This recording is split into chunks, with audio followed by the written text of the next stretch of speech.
창세기 백문백답 930세를 산 아담의 업적. 여러분의 구독, 좋아요, 알림, 댓글은 이 사역에 큰 힘이 됩니다.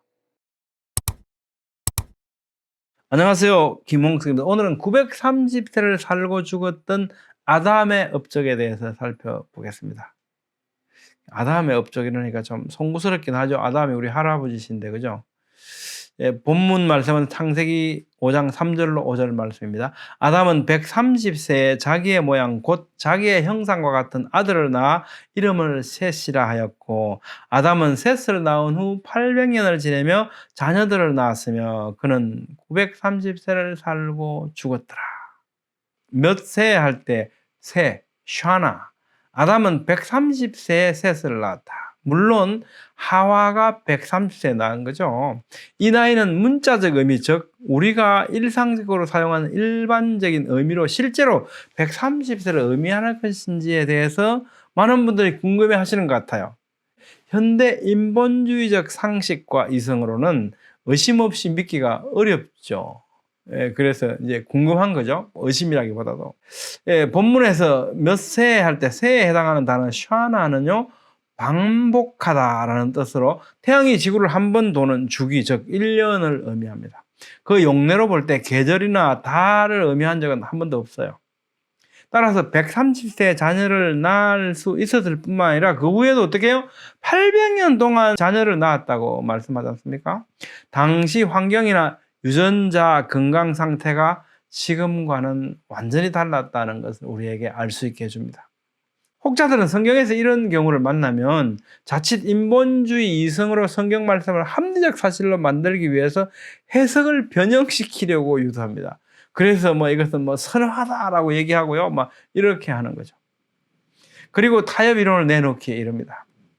오늘날 우리는 학교 교육을 통해서 인본주의적 과학주의 이성으로 발전되기를 강요받으면서 성장해 왔기 때문에 자칫 이런 그럴싸한 이론에 매료되기 쉽죠.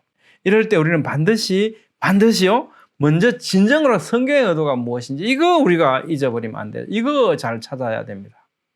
왜냐하면 만약 성경의 어떤 부분이 믿어지지 않으면 성경 전체에 대한 의구심이 자라나기 시작합니다.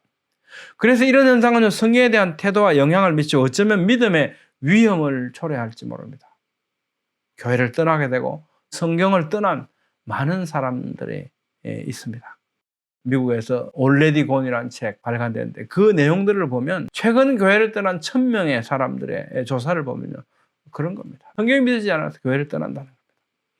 그렇기 때문에 의구심이 생기는 경우에는 반드시 성경 말씀이 진정으로 의도하는 바를 먼저 확인하고요, 모든 성경은 하나님의 감동으로 된 것임을 확신하는 가운데 그 이유를 찾아가는 것이 좋습니다. 에베소 2장 8절에서 뭐라고 그랬습니까? 믿음은 하나님께서 주신 은혜라고 말씀하잖아요. 은혜는 뭡니까? 선물이죠. 그저 주시는 거죠. 명백하게 모든 성경이 하나님의 감동으로 되었기 때문에 모든 성경 말씀은 정확무하다는 사실을 믿는 믿음은 실로 사람의 지혜와 지식을 통한 깨달음이 아니고 하나님의 선물입니다. 우리는 이 믿음으로 모든 말씀을 만나고요, 이 말씀을 증거하기 위해서 과학적인 수단을 사용하기도 합니다. 이것이 올바른 수단이죠.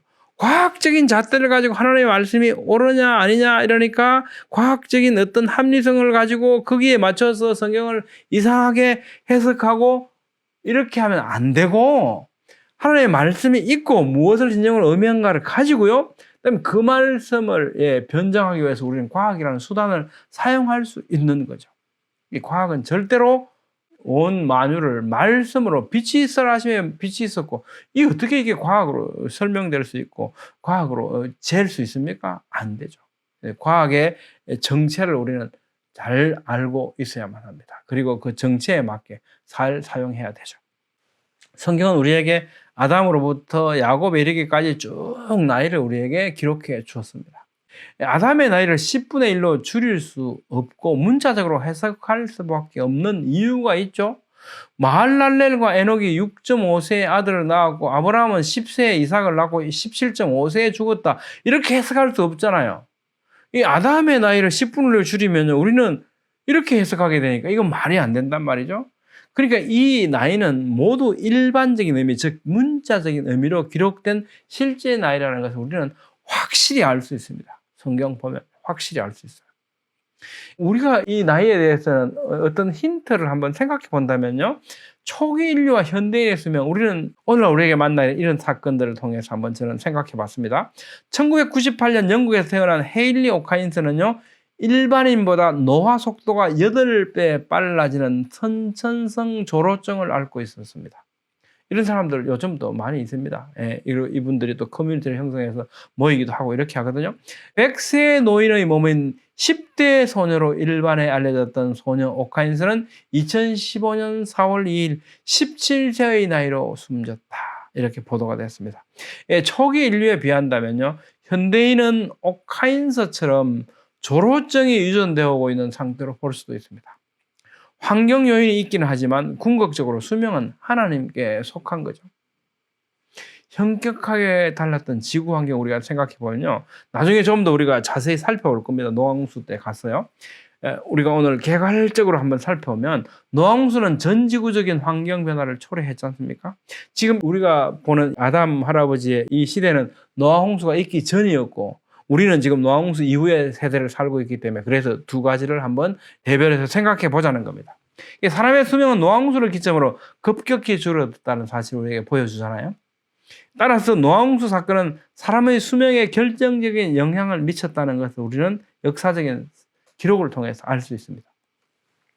노아홍수 전에는 평균 나이가 912세거든요. 그 이후로 점점 줄어들죠. 600세, 438세, 148세 이렇게 해서 야곱은 147세에 이르게 됩니다. 아담 할아버지로부터 야곱은 아담 22세에 해당되거든요.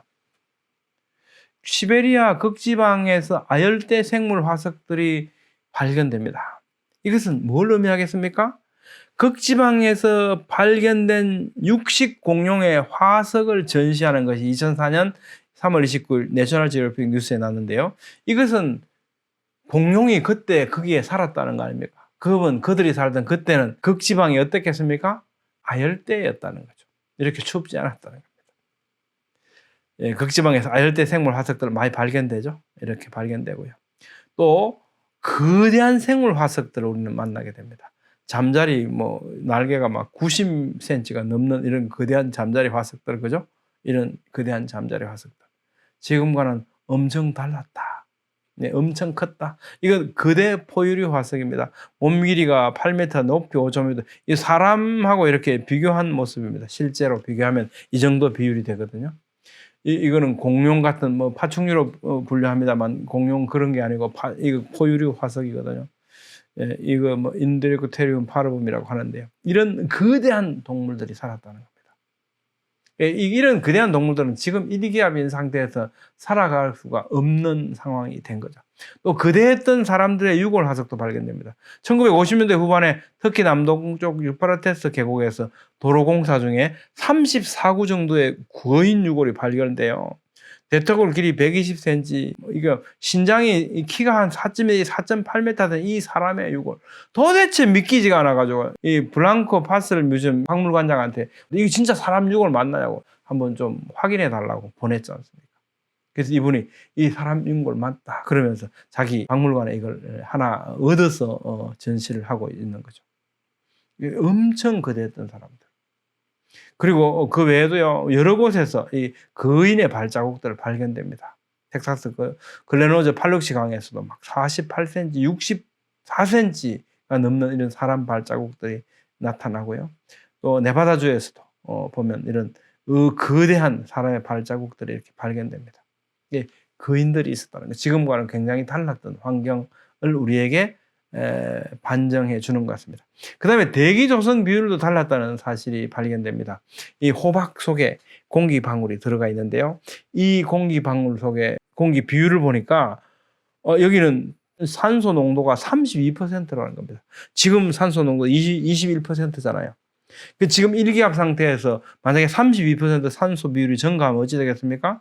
산불이 나면 못 건대요. 전 지구가 다 타버린다는 겁니다. 그런데 32%에 있어서도 지금처럼 화재로부터 안정이 되려고 하면 기압이 높아야 된다는 거예요. 기압이. 그래서 2.2기압 이 정도는 돼야 된다는 거죠. 그래서 어쩌면요, 과거에는 기압도 훨씬 더 높았을 수 있습니다. 또 산소 농도도 높았고요. 또 하나 엄청나게 달라진 환경에 대해서 하나의 반증하는 그 자료로서는요. 해령을 들 수 있습니다. 이게 대서양이잖아요. 대서양 가운데 뭡니까? 쭉 다 갈라져 있죠. 이거 이제 구글 어셋 제가 스캔한 겁니다. 이 내용이 보면 이렇습니다. 대서양 바닥 중앙부 꼭대기의 높이가 대양 바닥에서 2,000 내지 4,000m에 이르는, 이거 뭐 에베레스트 높이만큼 높네요. 그죠? 4,000m면 이 높이에 이르는 거대한 해저 산맥, 그 산봉우리 하나가 아니고 300이 쭉 늘어서 있는데요. 이 길이가 한 8만 킬로, 그러니까 지구 2바퀴 도는 길이만큼 해당한다는 거 아닙니까? 그렇게 높아서 있는데 가운데는 쭉 갈라져 있습니다. 갈라진 폭이요 25km 내지 50km 갈라져 있다는 거. 이게 언젠가 이 지구에 이런 엄청난 사건이 있었다는 거죠. 온총 솟아오르면서 갈라져 버린 이 사건. 과거 언젠가 지구에 이런 일이 일어났다는 거. 그죠? 창세기 7장 11절 말씀에 노아 600세 되던 2월 17일이라 그날에 모든 큰 기쁨의 샘들이 터졌다고 말씀하는 이 사건이 그 사건이 아닌가 우리는 유추해 볼 수 있습니다. 좀 더 자세한 내용은요. 노아홍수 때 가서 살펴보시죠. 자, 그럼 이런 현상들이 어떻게 우리가 생육하고 번성하는 생물체에 영향을 미쳤을까? 예, 노아홍수 이전에는 굉장히 좋았던 이 환경, 또 우수한 유전인자들이 큰 깊은 샘들이 터지면서 이렇게 전 지구의 환경 변화를 초래했는데, 그것이 이제 궁창의 물층을 파괴해서 유해한 광선들이 이 지구에 도달하게 했고, 또 큰 깊은 샘들이 터지면서 지하가스나 방사선이 유출되었을 가능성도 많겠죠. 이런 것들이 이 생물의 크기나 수명에 악영향을 미치고 이 유전인자에 악영향을 미쳐서 환경도 그렇고 유전인자도 그렇고 이렇게 점차 현재 상태로 과거에 비해서 짧은 수명, 크기도 작아지는 이런 현상을 초래해 온 것이 아닌가 이렇게 유추해 볼 수 있겠죠. 좀 더 자세한 내용은 노아홍수 때 가서 나누어 보기로 하겠습니다. 아담은 130세 자기 모양 곧 자기의 형상과 같은 아들을 낳았다 그러잖아요. 자기 모양 곧 자기의 형상과 같은 이 표현은 창세기 1장 26절에서 사용돼서 우리의 형상을 따라 우리의 모양대로 라고 번역된 이 단어와 똑같은 단어입니다. 순수만 바뀌어 있는 거죠. 동일한 의미인 거죠. 자, 형상, 젤렘은 그늘지다라는 말에서 유래해서 일체적으로 그림자를 가리키는데 주로 형상으로 번역이 되어 있고요. 모양, 데무트는 담다에서 유래해서 어떤 실체와 유사한 상태를 가리키고 있습니다. 형상과 모양은 동일한 의미로 사용됐고 중복해서 강조한 것으로 보입니다.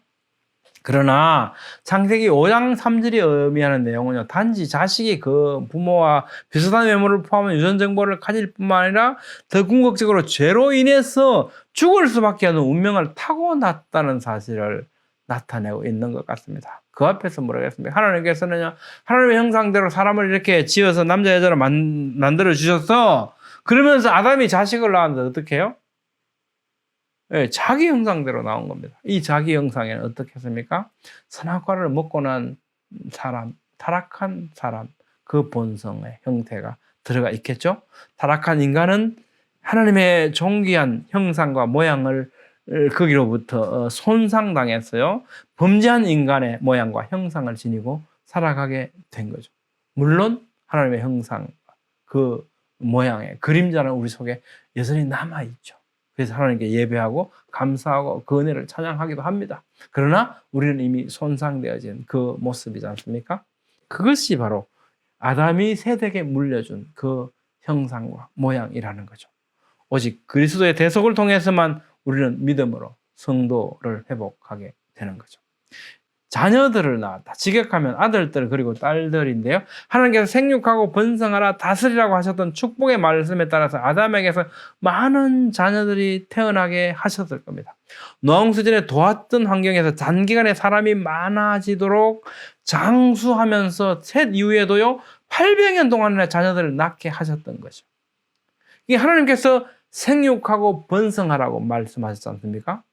이것은 축복의 말씀인 동시에 사명을 주신 거죠. 이 사명을 감당하는 것이 바로 아담의 소임이었고요. 그 사람들의 소임이었고, 그래서 장수하는 가운데 많은 자녀들을 낳았다는 것이 아주 중요한 사실이죠. 성경은 그것을 기록하고 있는 것 같습니다. 그는 930세를 살고 죽었더라. 와야모터 직역하면 그리고 그는 죽었다인데요. 가인의 살인에 의한 동생 아벨의 죽음은 살해하다는 의미로 하락이라는 단어로 기록을 했는데 본문에서는 무트라는 단어가 사용되었습니다. 선악을 알게 한 나무 열매를 먹지 마라. 네가 먹는 날에는 반드시 죽으리라 할 때 모트 타무트, 그죠? 모트, 이 무트가 2번 중복돼서 강조됐지 않습니까? 그래서 정령 죽으리라, 반드시 죽으리라. 우리 이렇게 번역했죠. 이 말씀 그대로의 이 단어대로 죽었다는 것을 나타내고 있습니다. 여러분 어떻게 생각하십니까? 오늘은 아담은 오실자의 모형이잖아요. 그리스도의 조상이 된 셋을 130세에 낳았고 셋을 낳은 후 800년 동안 지내면서 자녀들을 낳았던 아담의 업적을 살펴봤습니다. 다음 시간에는 후손들의 내력에 대해서 살펴보겠습니다. 감사합니다.